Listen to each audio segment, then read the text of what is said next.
Oke, assalamualaikum warahmatullahi wabarakatuh. Berjumpa lagi dengan channel Kumara Reda Musika. Jadi di konten kali ini saya mau menjawab pertanyaan atau request dari teman-teman subscriber Kumara Reda Musika, yaitu mengenai taring Barongan Blora. Nah, sebenarnya kalau kita bahas mengenai bentuk taring ini hal yang menurut saya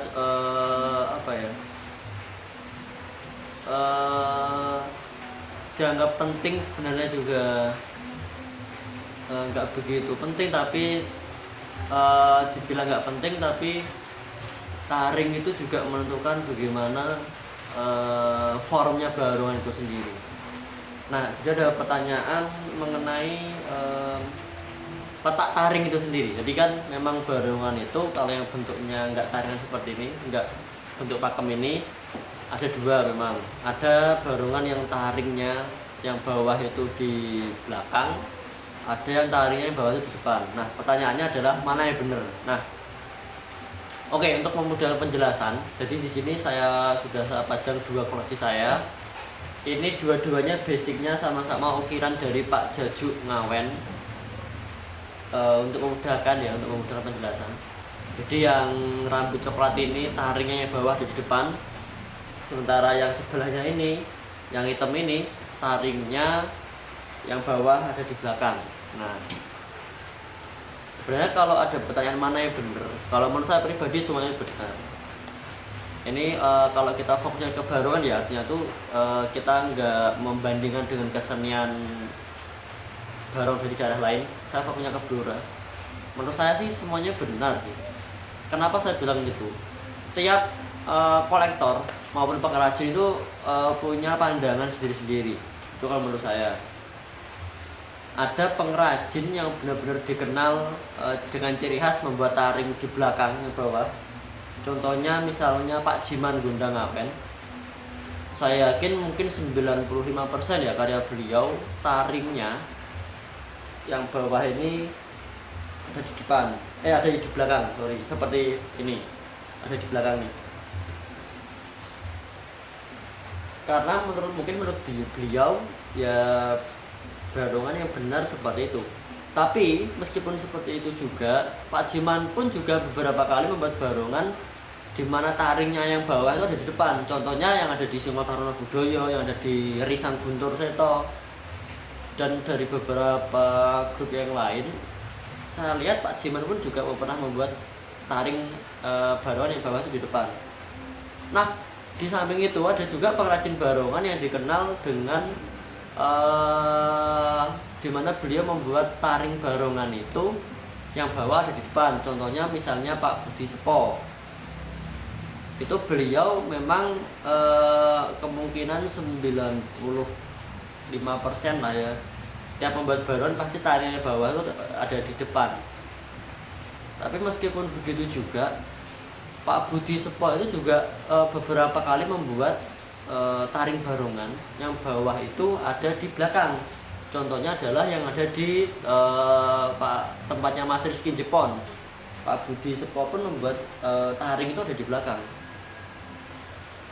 Ada juga memang pengrajin yang membuat barongan sesuai dengan request pemesannya.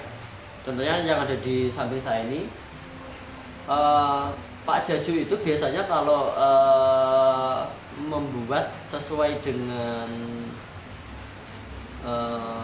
formnya beliau, biasanya itu taringnya memang yang bawah ada di belakang. Tapi beliau pun tidak terlalu idealis.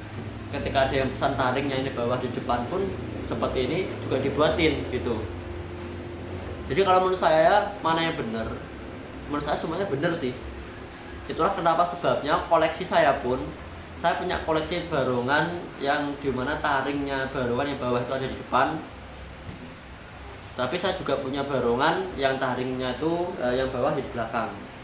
Jadi kalau saya memang mungkin 60% lah ya, 60% taringnya ada di depan, 40% taringnya ada di belakang kalau koleksi saya pribadi. Nah, kemudian ada juga sih kolektor yang memang menurut beliau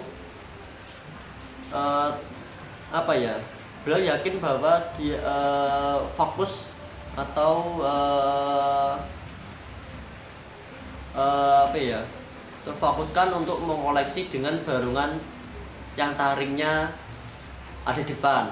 Contohnya adalah misalnya di Irisan Guntur Seto. Di Irisan Guntur Seto itu 100% barungannya taringnya yang di bawah, taring barungan yang di bawah ini ada di depan. Kemudian ada juga memang kolektor yang semua koleksinya itu taringnya ada di belakang. Contohnya adalah misalnya Ridwan CS Todanan. Itu semua taringnya ada di belakang.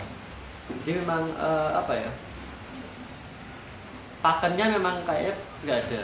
Bahkan saya koleksi baruan kuno yang saya miliki pun itu taringnya ada yang di belakang, ada di depan. Jadi memang beda-beda. Tergantung selera pembuatnya dan juga selera kolektornya. Bahkan taring pun barongan itu ada yang taringnya 8. Pernah saya review ya koleksi saya yang barongan taring 8, ada yang taringnya 6. Taring 6 itu contohnya memang saya nggak punya ya. Ada di Irisan Guntur itu ada, terus di barongan koleksinya Mas Rizky ada, koleksinya Bobir juga ada. Saya lihat barongan dengan taring 6. Kalau taring 6 itu biasanya taringnya yang bagian atas ini ada 2, yang bawah ada 4. Jadi yang belakang ini ada taringnya lagi. Kalau saya pribadi memang suka barongan dengan taring berjumlah 4. Jadi 2 di atas, 2 di bawah. Pertimbangan saya adalah karena saya suka barongan dengan tipe-tipe yang enggak terlalu panjang. Jadi saya kalau bahasa kolektornya tuh gepak. Saya suka barongan yang enggak terlalu panjang, seperti ini contohnya. Ini mulutnya giginya yang bawah pun cuma 1. Jadi kelihatan enggak terlalu lonjong, enggak terlalu panjang seperti ini. Jadi memang saya tiap mengoleksi barongan pun beda-beda ya. Kadang requestnya taringnya di belakang, kadang di depan.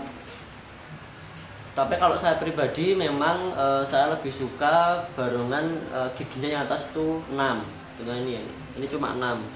Ini juga 6. Semua koleksi saya yang atas giginya cuma 6. Tapi ada juga sebenarnya taring yang atas giginya yang atas itu ada 8. Saya pun pernah punya waktu itu, saya beli dari Masri. Giginya ada 8. Tapi untuk saat ini yang di galeri saya semuanya giginya ada 6. Sebenarnya tergantung selera, karena memang saya suka tipe barongan yang giginya gede-gede, makanya hanya terbatas 6 biji tuh. Jadi kembali lagi kesimpulannya, ketika ada yang tanya mana yang benar, taring barongan yang bawah ada di depan apa di belakang, kalau menurut saya pribadi semuanya benar, karena tergantung selera dan juga tergantung kesukaan dari pembuat ataupun dari kolektornya sendiri. Jadi ya kalau ditanya saya suka yang mana, saya suka yang taring di bawah dan di depan kayak ini, karena biar giginya kelihatan cuma dikit gitu. Karena kan otomatis yang depan yang bawah cuma 4 nih, kalau ini kan yang bawah ada 8. Tapi meskipun seperti itu, saya pun ada beberapa koleksi yang taringnya itu yang ada di bawah itu di belakang. Bahkan koleksi saya yang pertama yang kemudian saya jadikan maskot pun itu pun taringnya yang bawah ada di belakang. Jadi memang ya apa ya, nggak pasti masalah taring itu. Oke, terima kasih. Itu tadi sedikit penjelasan saya. Mungkin kalau ada yang lebih memahami silahkan komen di bawah ini. Terima kasih. Akhir kata, wabillahi taufiq wal hidayah. Wassalamualaikum warahmatullahi wabarakatuh.